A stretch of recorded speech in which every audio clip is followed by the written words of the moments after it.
गुरुदेवो महेश्वर गुरु साक्षात परब्रह्म है तस्मै श्री गुरुवे नमः।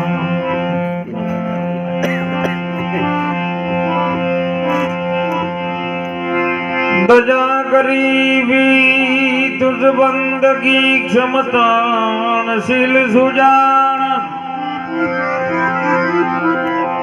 हे जीतने लक्षण संत के कहे कबीर तू जान। कबीर के जब जगत में तो आयो तमे सतवचन लेजो जोड़ी गुरु नु वचन लेजो जोड़ी। वचन ओळखे कोई ए वीरला जोगी गुरुजी नी गत एने जोड़ी। वचन ओळखे कोई वीरलो जोगी गुरुजी नी गत एने जोड़ी पण न जोड़ी होय तो एने जीवन कर्યું ધૂળ ધોણી। તમે સત વચન લેજો જોણી। આ વચન થી બધું રચાયું તો કેવી રીતનું રચાયું કોક દાડો અંદર તો ઉતરો। આજ માણસની વર્તી બહાર ફેલાય છે એટલે કહું છું સાહેબ આપણે આટલું બધું ભજન કરીએ આટલું બધું સત્સંગ કરીએ આટલી બધી પ્રતિષ્ઠાઓ થાય કોઈ નેજા લઈને આમ દોડે કોઈ ધજા લઈને આમ દોડે છતાં ધર્મની અંદર સંસ્કાર કેમ નહીં દિવસે દિવસે બગડે એનું કારણ શું? પ્રતિષ્ઠાઓ પહેલી આટલી ન થતી પણ અત્યારે તો નાકે નાકે પ્રતિષ્ઠાઓ માતાજીની થાય કોઈ દાદાઓની થાય કોઈ ભોળાનાથની થાય કોઈ અત્યારે જાતરો માતાજીની રમેણીઓ થાય જાતરમાં હોય। આટલું આટલું ધર્મનું કાર્ય કરવા છતાં આ ધર્મ પાગળો કેમ બને એમ કહું। કારણ કે જે સત્ય સમજાવવાનું છે ને સમજાવવા માટે કોઈ તૈયાર જ નથી બસ અને હમે સમજવા વાળા તૈયાર નથી। સમજવા બેઠા ને બાપુ મોડું થાય છે વાત ફટાફટ 12 વાગે પટાઈ દે। 91 વર્ષ સુધી તો શબરીએ વાટ જોઈ મારો રામ આવશે હે। ગુરુ મહારાજ માતંગ ઋષિ ઘેર આયા ને માતંગ ઋષિ ચરણે પડી ત્યાં ગુરુ મહારાજ માથે હાથ મેળ્યો બેટા ચોય જવાની જરૂર નથી ચોય તારે જવાની જરૂર નથી રામ તારા ઘેર આવશે। અને એ જ વિશ્વાસ ગુરુ મહારાજના વચન ઉપર વિશ્વાસ રાખી અને 91 વર્ષ સુધી જેને વાટ જોઈ અને 91 વર્ષે જ્યારે રોમ આયા ને પહેલા શબરીને મળ્યા। ઘણા આશ્રમો હતા ઘણા પૈસા વાળા હતા પણ શબરીને મળ્યા ને એટલે શબરીની ઓખમાંથી દળદળ વહવું પડે અને રામના ચરણ સુધી પહોંચે ને એટલે શબરીએ કીધું કે પ્રભુ મને બીજું જપ તપ કોઈ કરતા આવડતું નથી પૂજા બંદગી કોઈ કરતા આવડતો નથી। તો રામ બોલ્યા છે રઘુકુળનું સંતાન જે નારાયણ અવતાર હતા ને એ બોલ્યા કે શબરી હવે તારે ન કરવાનું આ તો બધું હવે અમારે કરવાનું। અને એ વખત શબરી ગોડી થઈને નાચવા માંડી છે ને એટલે કોકને કીધું કોનું મગજ સટક્યું શું કે ના મને એ વાતનો રોમ આયા એટલો બધો હરખ નથી પણ મારો ગુરુ મહારાજ 91 વર્ષ પહેલા જે બોલ્યો તો ની વચન આજે સિદ્ધ થયું છે એનો મને આનંદ છે। આવો વિશ્વાસ હોય ને તો સાહેબ મેળ પડી જાય અને વિશ્વાસ એ જો જેને જેને વિશ્વાસ રાખ્યો એને એના નોમના હાલ ડંકા વાગે છે। ભજન વાણી આપણી એની બોલીએ છે દ્રૌપદીની લાજ રાખવા માટે કૃષ્ણજી આવ્યો તો એના નોમનો ડંકો વાગ્યો। સુધનવાના તેલ કડાઈમાંથી કાઢવા માટે આવ્યો એના નામનો ડંકો વાગ્યો। ભક્ત પ્રહલાદને સ્તંભમાંથી બચાવવા માટે આવ્યો એનો નામનો ડંકો વાગ્યો। અત્યારે તો કોઈને પાત્ર નહીં ભજનમાં જગા ભાઈ તરત જ સીધે સીધું લઈ જવું હોય।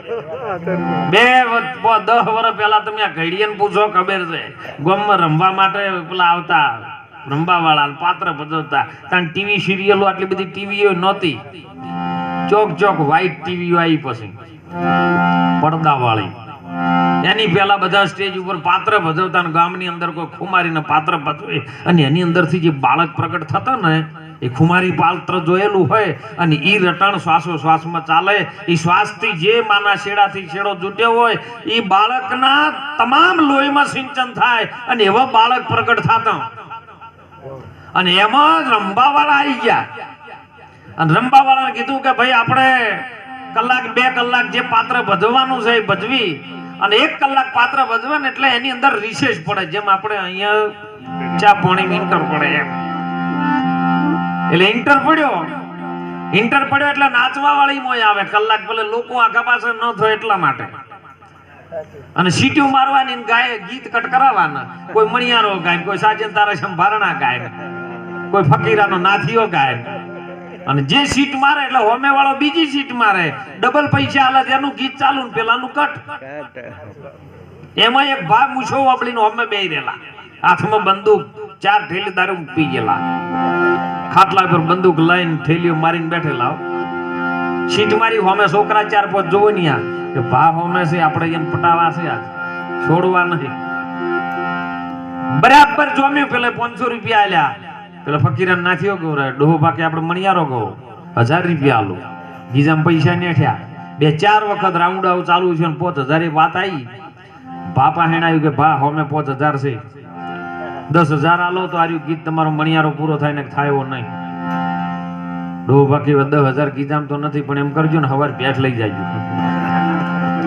હવારે મારા ઘેર 80000 ની ભેંસ ઉભી છે ને તમે ત્યાં લઈ જાજો, પણ હવે 2 ભેંસું હોમે કોક આલે તો મારો મણિયારો કટ કરજો, ન કરજો.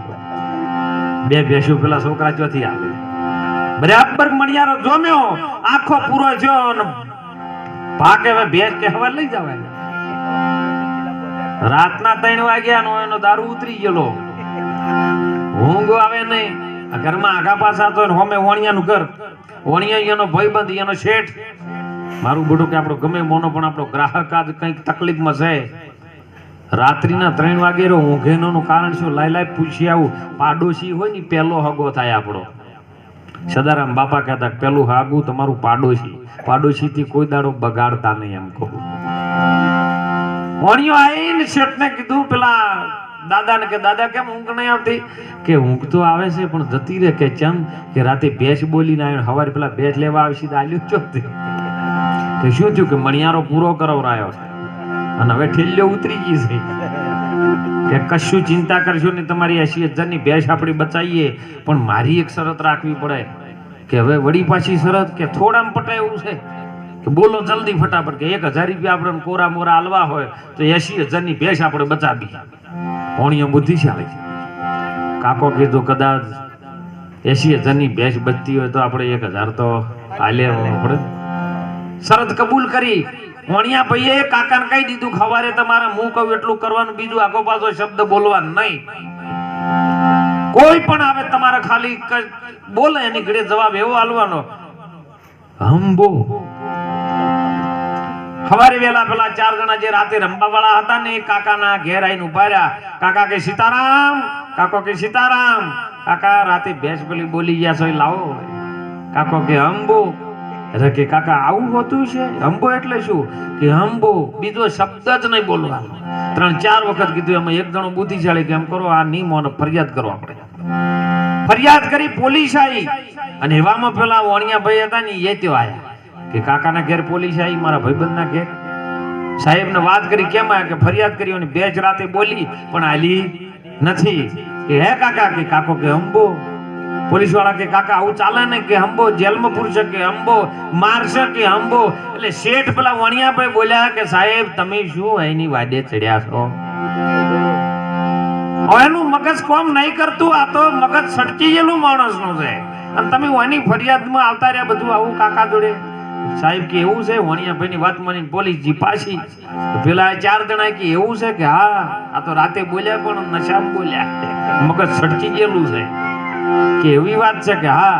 એ 4 જણા જતા રહ્યા. પછી વણિયાભાઈ વારો, કાકા 80000 ની ભેંસ બચી? કે હા લાવો 1000 રૂપિયા. કાકો કે હંબો. સિદ્ધાંત એવું કહેવા માંગે છે, ગુરુ મહારાજ જોડે હાલ બધા જ હોય છે, પણ ગુરુ મહારાજ જયારે અસલ પરીક્ષા ઉપર આવીને ઘોરે ને તાણે બધા હંબો કરે છે. નામ તો લેવું છે પણ મફતમાં લેવું છે. અને એટલો સંતો કે નથી મફતમાં મળતા સંતના સંતપણા, નથી મફતમાં મળતા એના મૂળ ચૂકવવા પડતા. અરે 12 વર્ષ જેને તપ કર્યા હોય,